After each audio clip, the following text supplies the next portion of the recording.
السلام علیکم السلام علیکم الحمد لله رب العالمين والعاقبة للمتقين والصلاة والسلام على سيد المرسلين أعوذ بالله من الشيطان الرجيم بسم الله الرحمن الرحيم يا أيها الذين آمنوا اتقوا الله وكونوا مع الصادقين صدق الله العظيم وصدق رسوله النبي المبين ونحن على ذلك لمن الشاهدين والشاكرين والحمد لله رب العالمين شمع رسالت کے پروان اور سبحانہ کے چاہنے والے اعلیٰ حضرت عظیم البرکت مجدد دین و ملت الشاہ امام احمد رضا خان فاضل برلی کی رفت و رضوان عشق نبی کے دھوم قریب بناتے ہیں کہ ان کی محکمیں دل کے بچے کھلاتی ان کی محکمیں دل کے بچے کھلاتی ہے جس راہ چل دیے کچے پھنسا دیے اور جب آ گئی ہے جوش رحمت کے ان کی آنکھیں جلتے بجھا دیے ہیں روتے ہنسا دیے اور ایک دل ہمارا کیا ہے آزاد اس کا کتنا ایک دل ہمارا کیا ہے آزاد اس کا کتنا تم نے تو جلوے پھرتے مردے گرا دیے اور اللہ کیا جہنم اب بھی نہ سرد ہوگا اللہ کیا جہنم اب بھی نہ سرد ہوگا رو رو کے مصطفیٰ نے دریا بہا دیے رو رو کے مصطفیٰ نے دریا بہا دیے اور ملک شکن کے شاہی تم کو رضا مسلم ملک سکن کے شاہی تم کو رضا مسلم اس سمت آ گئے ہو سکے بکھا دیے اس سمت آ گئے ہو سکے بکھا دیے ہو سارے توحید کے پروانوں شرع رسالت کے پروانوں غوث و خواجہ کے چاہنے والوں تمام اولیاء کرام سے محبت کرنے والوں آئیے ہم سب سے پہلے اپنی اور ساری کائنات کی مرکزی عقیدت حضور تاجدار مدینہ رحمت القدوسی حضور احمد مصطفیٰ محمد عربی محمد مصطفیٰ صلی اللہ علیہ وسلم کے دربار قرآن میں جی لگا کر کے عقیدت اور محبت کے ساتھ درود پاک پڑھیں پڑھے بابا نے بدلواز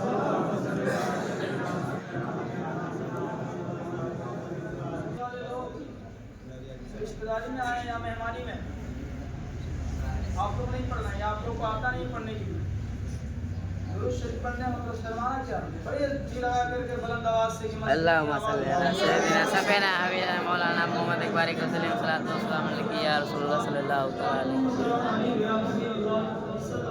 علیہ وسلم ابھی بھی کچھ لوگ سوچ رہے ہیں پیچھے والے کچھ لوگ سوچ رہے ہیں کہ ہم پڑھیں کہ نہ پڑھیں تو اس کے لیے ایک شعر کے ذرا مناسب سمجھتا ہوں ادھر ڈھونڈتی ہے ادھر ڈھونڈتی ہے خدا جانے کس کو نظر ڈھونڈتی ادھر ڈھونڈتی ہے ادھر ڈھونڈتی ہے خدا جانے کس کو نظر ڈھونڈتی ہے اب نظر پڑتی ہے جس اخبار پر بھی مدینے کی پہلی خبر ڈھونڈتی ہے ہم عاشق رسول ہیں اور ہمارے دل میں مدینہ ہے اور جہاں پر مدینہ دل میں بس جاتا ہے نا پھر اس کی دنیا بدل جاتی ہے جیسے حضرت عمر فاروق اعظم کی دنیا بدلی حضرت صدیق اکبر رضی اللہ تعالیٰ عنہ کی دنیا بدلی ہم اور آپ بھی اگر عشق نبی اپنے دل میں بسا لیں گے عشق رسول کی محبت اپنے دل میں جگا لیں گے تو انشاءاللہ یقیناً ہمارا بھی دل اور دنیا چمکتا ہوا نظر آئے گا ایک مرتبہ اور رسول برکت کے لیے جی لگا کر کے درود پاک پڑھیں اللہم صلی علی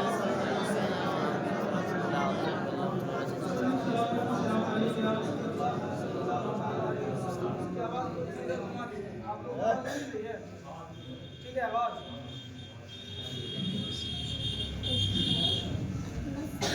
اللہ رب العزت قرآن مقدس میں ارشاد فرماتا ہے ہم اور آپ سب سے پہلے جان لیں کہ ہم اور آپ اس قوم سے تعلق رکھتے ہیں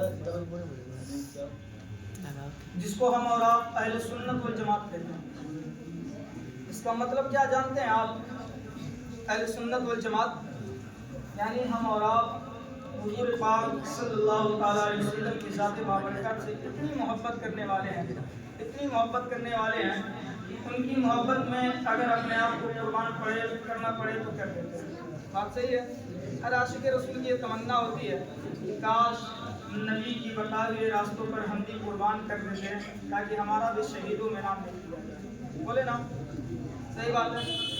ہر عاشق رسول کی یہ تمنا ہوتی ہے. اور آج کچھ لوگ کہتے ہیں کہ نبی پر درود نہیں پڑھنا چاہیے, سلام نہیں پڑھنا چاہیے. ان کے لیے صحیح پیغام میں دینا چاہوں گا کہ خود رب کائنات اللہ رب العزت قرآن مقدس میں ارشاد فرماتا ہے ان اللہ و ملائکتہ یصلون علی النبی. اے ایمان والو, بے شک اللہ اور اس کے فرشتے درود بھیجتے ہیں اس غیب بتانے والے نبی پر. یا ایھا الذین آمنوا صلوا علیہ وسلموا تسلیما. اے ایمان والو, تم بھی اپنے نبی پر درود اور سلام بھیجو. ہم بول رہے ہیں, زبان میری ہے لیکن بات کس کی ہے؟ خدا کی نا. بات کس کی ہے؟ خدا کی. اور یہ کون قرآن کی آیت میں اللہ رب العزت ارشاد فرماتا ہے تو یہ قرآن کی جو آیت کریمہ ہے یہ ہم اور آپ لائے ہیں. ہاں, ہمارے اور آپ کے آنے کی وجہ سے ہے. اللہ رب العزت نے اسی قرآن مقدس کو اپنے نبی جناب محمد رسول اللہ صلی اللہ تعالی علیہ وسلم کی عظمت پر نازل کیا. بولے سبحان اللہ. آپ لوگ بولے جو 20 منٹ ہیں تو اچھا نہیں لگ رہا. سبحان اللہ. اور پیچھے جو لوگ کھڑے ہیں, چچا لوگ بیٹھے ہوئے ہیں, ان سے گزارش ہے کہ آگے میں بہت جگہ خالی ہے, آپ لوگ آگے آ جائیے. جتنے بڑے لوگ ہیں پیچھے جو بیٹھے ہوئے ہیں ان سے میری مؤدبانہ گزارش ہے اگر آپ کے دل میں تھوڑا سا بھی درد ہے تو آ جائیے آگے. جگہ خالی ہے, مسجد آگے پور رہتی ہے تو اچھا لگتا ہے. تو جی لگا کر کے ایک مرتبہ کہہ دیں سبحان اللہ. سبحان اللہ. یہ بات آپ کو کون سی بتا رہا تھا, ذرا زور سے بولیے, زور سے بولیے. واہ, ذہن حاضر رکھیے, بہت اچھی بات ہے, سبحان اللہ. لیکن ذہن کو حاضر رکھیے کہ آدمی کو مولانا صاحب امام صاحب کیا بول رہے ہیں, کیا بتا رہے ہیں. ٹھیک ہے, اللہ تعالیٰ نے قرآن مقدس میں ارشاد فرمایا اے ایمان والو, تم بھی اپنے نبی پر درود بھیجو. بات کو غور کیجیے گا, کیا کہا؟ اے ایمان والو. کیا کہا؟ اے ایمان والو, اپنے نبی پر درود بھیجو. تو اب کیا پتا چلا کہ اللہ رب العزت اسی کو کہہ رہا ہے, اسی سے ارشاد فرما رہا ہے اے میرے بندو, اے میرے ایمان والو بندو, اپنے نبی پر درود پڑھو. اب ہم اور آپ اندازہ لگائیے اور سوچئے, غور کیجیے, جو ایمان والا ہوتا ہے وہ اپنے نبی پر درود پڑھتا ہے, اور جو ایمان جس کے اندر ایمان ہی نہیں ہو, جس کے عقائد خراب ہو, جو کہے نبی ہماری طرح ہے, تو جو کہہ دے نبی ہماری طرح ہے, اس کا ایمان یہیں سے ختم ہو جاتا ہے. کہاں سے ختم ہو جاتا ہے؟ یہیں سے ختم ہو جاتا ہے.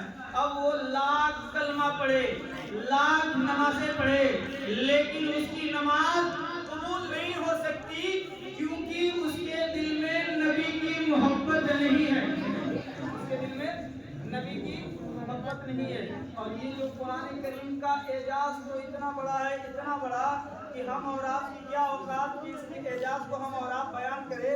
بس اتنا سمجھ لیجئے, یہ قرآن مقدس کو بدلنے کے لیے آج پوری دنیا اپنی ایڑی کا طاقت لگا دی, لیکن قرآن پاک کا ایک زبر یا ایک زیر ابھی تک کوئی تبدیل نہیں کر سکا.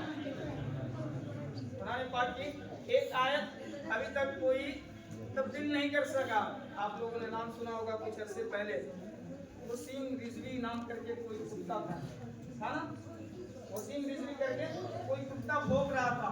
وہ پہلے اسلام میں تھا, اب وہ پھر اسلام کی انہی قرآن کی کچھ 26 آیتوں کو ہٹانے کی بات کرنے لگا.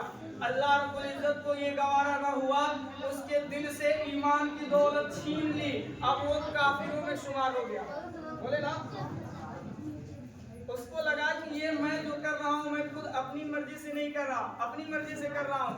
لیکن جس نے قرآن کی مخالفت کی, اللہ رب العزت اس کو دنیا میں بھی لعنت اور پھٹکار سے نوازتا رہا, اور مرنے کے بعد قبر میں بھی اس کے لیے عذاب مسلسل کر دیے جاتے ہیں. اس لیے قرآن کے اعجاز کو سمجھیے, اور ہو سکے تو نماز فجر کے بعد آپ لوگ قرآن مقدس کی سورہ یاسین شریف کی تلاوت کیا کیجیے. بتایا جاتا ہے حدیث پاک میں ذکر ہے جو جو انسان فجر کی نماز کے بعد قرآن مقدس کی سورۃ یاسین کی تلاوت کرتا ہے اللہ تبارک و تعالیٰ اس کے لیے رزق کے دروازے کھول دیتا ہے. بولے نا سبحان اللہ. اب سے آپ کریں گے انشاءاللہ. بولیے انشاءاللہ. دیکھیے یہ قرآن مقدس اسی رمضان المبارک کی مہینے میں نازل ہوا. اسی رمضان المبارک کے مہینے میں نازل ہوا. اور جب نازل ہوا تو اللہ تعالیٰ ارشاد فرماتا ہے شہر رمضان الذی انزل فیہ القرآن. سب سے پہلی آیت ہے تو شہر رمضان الذی انزل فیہ القرآن کہ ہم نے اسی رمضان کے مہینے میں اس قرآن مقدس کو نازل کیا تاکہ تم اسے پڑھو اور ہدایت کے راستہ چنو. لیکن ہم اور آپ اس سے اس باتیں پڑھتے نہیں، یہ الگ بات ہے. لیکن یہ قرآن کی آیت جب ہم اور آپ دل لگا کر کے پڑھیں گے اور انشاءاللہ جو آرزو رکھیں گے اللہ تبارک و تعالیٰ بے حد اس کی آرزو کو پورا کرے گا. اور ساری کائنات کو اگر کوئی کھلاتا ہے تو وہ خدا ہی ہے. ابھی جو ایران امریکہ اسرائیل کے بیچ جو جنگ چل رہی ہے آپ کو پتا ہے نا، آپ لوگ نیوز دیکھتے ہیں نا، یہ جنگ کس لیے ہو رہی ہے آپ لوگوں کو پتا بھی نہیں ہوگا. حقیقت تو یہ ہے کہ مطلب شاید ہی کسی کو پتا ہو کہ یہ جنگ کیوں ہو رہی ہے اور کس لیے ہو رہی ہے. ہمارے نبی آقا صلی اللہ تعالیٰ علیہ وسلم آج سے 1500 سال پہلے قیامت کی نشانیوں سے ایک نشانی کو بیان کیا. جو ابھی جو جنگ ہو رہی ہے یہ قیامت کی نشانیوں سے ایک نشانی ہے. آپ سے گزارش کروں گا صلی اللہ تعالیٰ علیہ وسلم نے جو قیامت کی نشانیاں بیان کی وہ ظاہر ہو رہی ہے دھیرے دھیرے. اور یہی نہیں، بہت ساری ایسی نشانیاں جو اب تک گزر چکی اور آنے والے وقت میں گزرے گی. تو آپ سے یہی التجا ہے، یہی گزارش ہے کہ اپنے گناہوں سے توبہ کیجیے، اپنے گناہوں سے توبہ کیجیے اور خدا کی بارگاہ میں آئیے، سچے دل سے آئیے اور اپنے کائنات کی بارگاہ میں سر کو جھکا کر کہیے مولا ہم گنہگار ضرور ہیں، بدکار ضرور ہیں، لیکن تیرے نبی کی امت ہے مولا ہماری گناہوں کو معاف فرما. بس اتنا کہیے اللہ رب العزت آپ کے تمام گناہوں کو مٹا دیتا ہے اور آپ کے اوپر اپنی رحمت کی بارشوں کا زمانت بارش نازل فرما دیتا ہے. لیکن ہم اور آپ کو ٹائم ملے گا خدا کی بارگاہ میں آنے کے لیے تب نا. ہاں ہمیں اور آپ کے پاس کوئی ٹائم نہیں ہے. کوئی بزنس میں لگ جاتا ہے تو کوئی کچھ میں لگ جاتا ہے. بزنس کرنا چاہیے کیونکہ اپنے بچوں کی پرورش بھی تو کرنا ہے. اگر ہم محنت نہ کریں گے تو اپنے بچوں کی پرورش کیسے کریں؟ بات تو صحیح ہے نا. ہر آدمی کا زبان پر یہی ہوتا ہے کہ اگر ہم کمائی کریں تو اپنے بچوں کو کیا کھلائیں. لیکن ہمارا ایمان دیکھیے کہاں چلا گیا. ہم کس پر یقین رکھتے تھے؟ اللہ کی ذات پر. اور آج ہم اس اللہ کی ذات کو بھولے ہوئے ہیں. اسی لیے ہماری روزی میں برکت نہیں ہے. برکت ہے. اچھا آپ ہم کو مثال کے طور پر آپ کے سامنے آپ کے محلے سے ہم کو کتنا ملتا ہے؟ 7,000 ملتا ہے نا. 7,000 میں مہینہ دیتے ہیں آپ لوگ. اب تک ہم ایک مہینے کی سیلری اٹھائے ہیں تو 7,000 ملا ہے تو ہم کتنا بتا رہے ہیں. ٹھیک ہے. اور اسی 7,000 میں اللہ کے کرم سے میرا ہر چیز اللہ تعالیٰ کس قدر میری روزی کی برکت دیتا ہے. اسی طریقے سے جب آپ کوئی کام کریں گے اور سنت مصطفیٰ کے طریقے پہ کریں گے تو اللہ تبارک و تعالیٰ یقیناً آپ کے 10,000 میں 1 لاکھ کی برکت عطا فرمائے. لیکن ہمارا ایمان کہاں ہے؟ ہمارا عقیدہ کہاں ہے؟ یہ سب بچے بہت بدتمیز ہیں. کوئی بڑا ہے اور سامنے پیچھے آگے پیچھے بڑے لوگ ہیں لیکن وہ ڈانٹتے ہیں.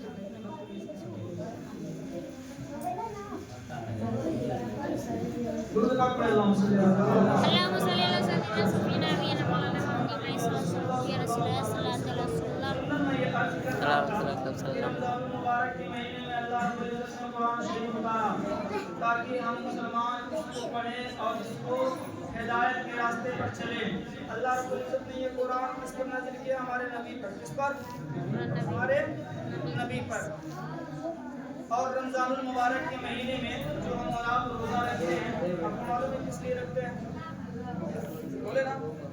اس لیے جمعہ کو بتایا تھے اللہ تبارک و تعالیٰ کی رضا کے لیے. اس کے لیے اللہ بولے نا زور سے. ہم کو آپ لوگ سے بلواتے ہیں تاکہ آپ لوگ کو یاد بھی ہو.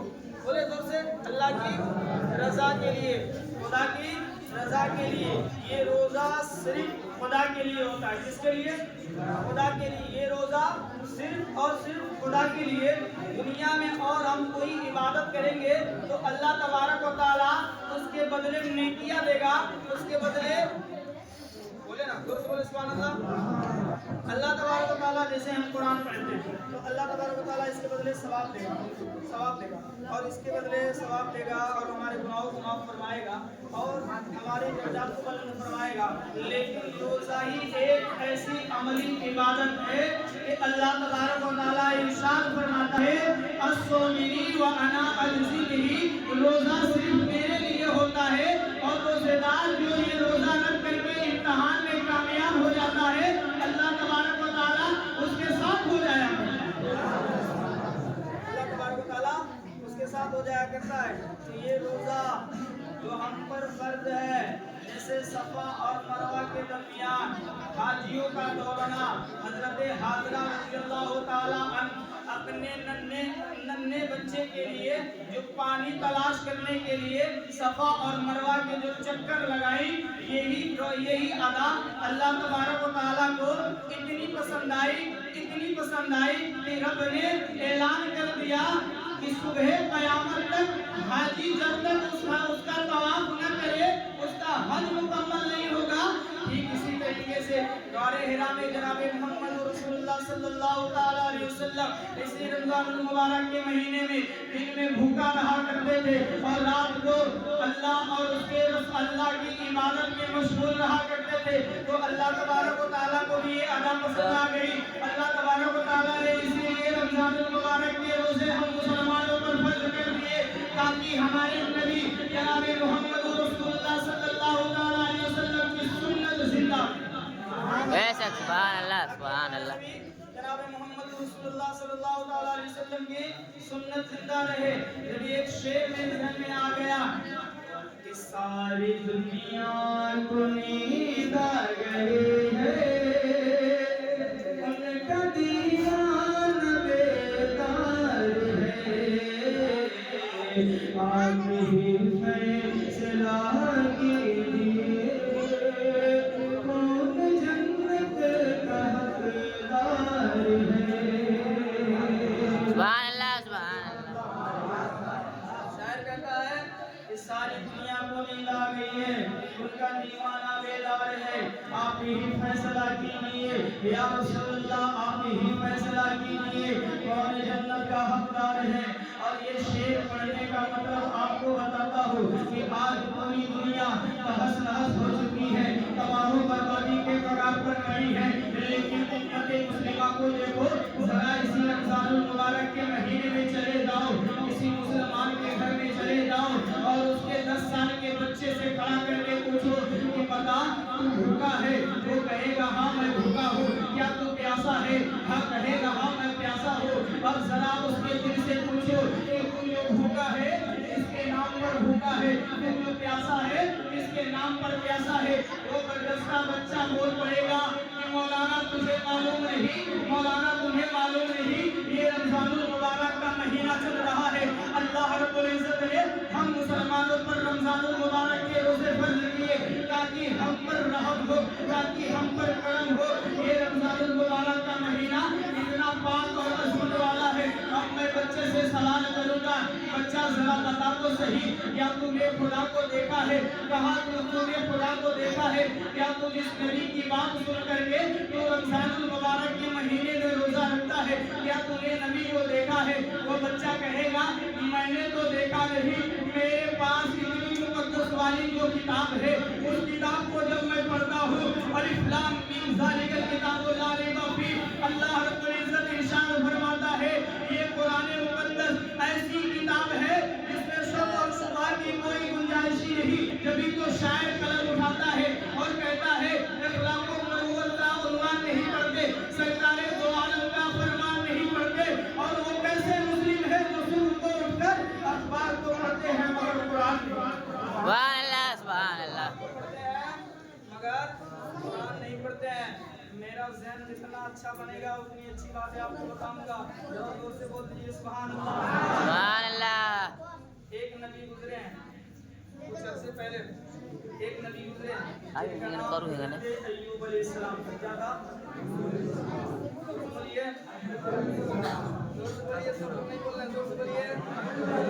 حضرت ایوب علیہ السلام یہ اللہ رب العزت کے ایسے بندے تھے مائک والا کہ ہما وقت اللہ رب العزت کی عبادت میں مبتلا رہتے تھے اللہ تبارک و تعالیٰ ان سے خوش ہو کر آسمان میں فرشتوں سے اعلان کر دیا اے فرشتوں ایوب کے لیے مغفرت کی دعائیں کرو سبحان اللہ بولے اے فرشتوں ایوب کی مغفرت کے لیے دعائیں کرو تمام فرشتوں نے اللہ رب العزت کا حکم سنتے ہی اور تمام کے تمام فرشتے حضرت ایوب علیہ السلام کے لیے مغفرت کی دعائیں کرنے لگے جبریل علیہ السلام بھی کرنے لگے تمام کے تمام فرشتوں نے اللہ کا حکم سن کر کے ان کے حکم پہ تعمیل کرنے لگے لیکن ادھر شیطان کو جلن ہو گیا ادھر شیطان کو حسد ہو گیا اب وہ سوچ میں پڑ گیا کہ اللہ تبارک و تعالیٰ نے فرشتوں کو حکم کس بات پر دے دیا ایوب کو وہ بھی ایک انسانی ہے اور انسان ہوتا ہے لیکن اس کو پتا نہیں کہ حضرت ایوب علیہ السلام کا مرتبہ اللہ نے اس قدر بلند و بالا کر دیا کہ آسمان کے فرشتوں کو حکم دے دیا کہ ایوب کے لیے مغفرت کی دعائیں کرو اب یہ شیطان کشمکش میں پڑ گیا سوچ میں پڑ گیا چکر میں پڑ گیا اس شیطان کا نام ابلیس ہے کیا ہے اس شیطان کا نام ابلیس ہے ابلیس اب سوچ میں پڑ گیا فرشتہ تو میں بھی ہوں لیکن اس نے جو ابلیس شیطان ہے اس نے اللہ تبارک و تعالیٰ کی ایک نافرمانی کا انکار کیا تو اللہ تعالیٰ نے ان کو جنت سے بھگا دیا نا اور اسی وقت سے اس کو ابلیس شیطان مردود قرار دے دیا اب وہ چکر میں پڑ گیا حضرت ایوب علیہ السلام کے جو زمانہ آیا اب وہ چکر میں پڑ گیا کہ ایوب علیہ السلام کا مرتبہ آخر اتنا اونچا کیوں ہے اب وہ سوچ میں پڑ گیا اور جا کر کے ایک فرشتہ سے پوچھا اے فرشتوں بتاؤ کہ ایوب علیہ السلام کے لیے آسمان پر تم اتنی کثرت کے ساتھ دعائیں کر رہے ہو آخر بات کیا ہے تو ایک فرشتہ نے جواب دیا کہ سنو ابلیس اللہ تبارک و تعالیٰ کا یہ ایسا برگزیدہ بندہ ہے کہ اللہ تبارک و تعالیٰ کا اللہ رب العزت کا ہر وقت ذکر کیا کرتا ہے اس لیے اللہ تبارک و تعالیٰ نے اس قدر اس کی شان اور عظمت کو بلند و بالا کر دیا اب ابلیس سوچ میں پڑ گیا آخر وہ کون سی عبادت ہے جس سے ایوب کا ذکر آسمان کے فرشتے کر رہے ہیں اب ابلیس سوچ میں پڑ گیا سوچتے کہا کہ آؤ ذکر کرنے کا مطلب تو یہی ہو سکتا ہے کہ ایوب علیہ السلام کے پاس مال و دولت ہے ان کے پاس ہر چیز موجود ہے اسی لیے اللہ تبارک و تعالیٰ کا ذکر وہ نہ کرے تو کون کرے حضرت ایوب علیہ السلام کا ذکر وہ نہ کرے تو اور کون کرے وہ جو ابلیس تھا فرشتوں سے کہا اے فرشتوں اگر اس کے پاس مال نہ ہو اس کے پاس دولت نہ ہو اس کے پاس انبار نہ ہو اس کے پاس سلطنت نہ ہو تو یہ خدا کا ذکر نہیں کرے گا لیکن فرشتوں نے بھی جواب دیا کہ اے ابلیس سن یہ کوئی عام بندہ نہیں بلکہ اللہ کا محبوب ہے اور یہ نبی ہے یہ نبی عام لوگوں کی طرح نہیں اب میں پوچھنا چاہتا ہوں ان سے جو لوگ کہتے ہیں نبی ہماری طرح بشر ہے آؤ تم کو بتا دو کہ حضرت ایوب علیہ السلام کا زمانہ گزرا ہے حضرت ایوب علیہ السلام جو فرشتہ ان کو آزمایا وہ فرشتہ کون تھا جو ابلیس ان کو آزمانے لگا اور آزماتے ان کی مال و دولت کو تباہ و برباد کر دیا ان کے اولادوں کو تباہ و برباد کر دیا نیست و نابود کر دیا پھر حضرت ایوب علیہ السلام کے جسم میں بیماریوں سے مبتلا کر دیا لیکن پھر بھی حضرت ایوب علیہ السلام ان کا مال و دولت اڑ گیا ان کا خاندان قربان ہو گیا ان کی مال و دولت ختم ہو گئی لیکن صبر کا دامن نہیں چھوڑا ان کی زبان پر بس ایک ہی بات تھی کہ جب یہ اللہ کا دیا ہوا تحفہ تھا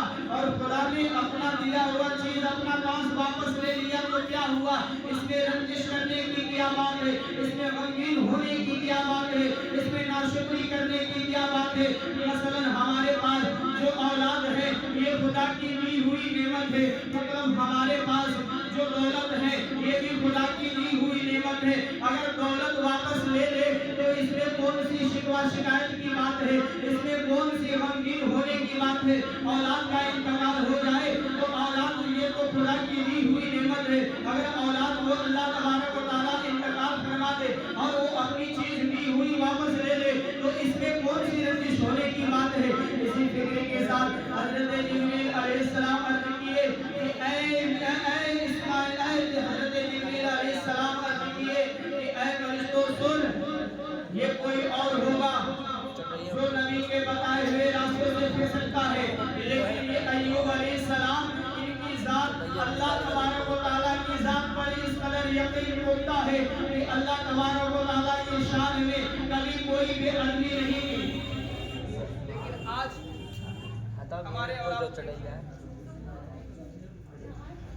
یہ رمضان المبارک کا جو 5 مہینہ گزر رہا ہے، ہمارا آپ تراویح کی نماز پڑھتے ہیں نا؟ پڑھتے ہیں نا؟ بولے سب لوگ پڑھتے ہیں؟ جو قرآن پاک کی تلاوت امام صاحب کو تلاوت کرتے ہیں، آپ کو کیا لگتا ہے اتنا آسان؟ جو قرآن مقدس کی تلاوت کرتا ہے مسجد میں کھڑے ہو کر 20 نکال کے نمازیں پڑھتا ہے، لیکن ہمیں اور آپ اس کو کوئی اس کی حوصلہ افزائی کے لیے کھڑے نہیں ہوتے، حالانکہ اس کی غلطی ڈھونڈنے میں لگے رہتے ہیں۔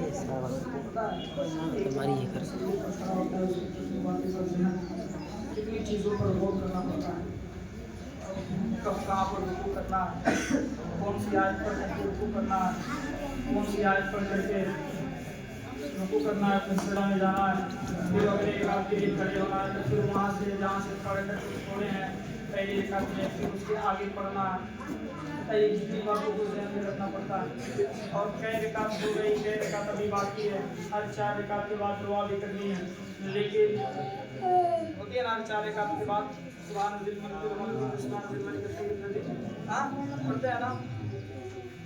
آپ سوچئے کہ آپ پیچھے کھڑے رہتے ہیں، آپ کھڑے رہتے ہیں اور بولتے بولتے تھک گیا تو آپ کو سمجھا دے رہا ہوں کچھ بات، تو آپ پیچھے کھڑے ہو کر کے نماز پڑھ رہے ہیں، اپنے دل پر ہاتھ رکھیے، سوچئے گا کہ کبھی کبھی ایسا نہیں ہوتا کہ 12 رکعت ہے ہمیں لگتا ہے کہ 14 رکعت ہو گیا، ہوتا ہے نا؟ بولیے ایمان سے بولیے گا، ہاں لگتا ہے نا؟ تو ہمیں اور آپ کو صرف پیچھے ہو کر کے کھڑے ہو کر کے پڑھنا ہوتا ہے تو ہمیں یاد نہیں ہوتا۔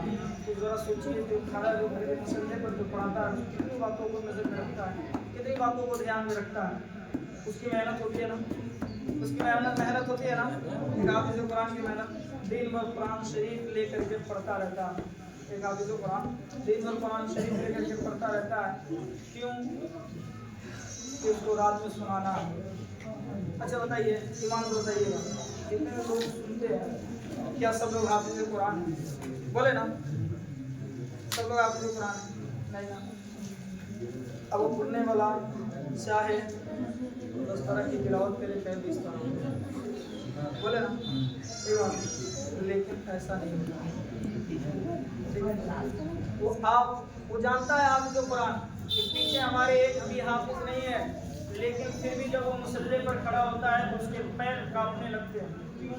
اس کے دل میں آپ کا ڈر ہو یا نہ ہو لیکن اللہ کا ڈر ضرور ہوتا ہے،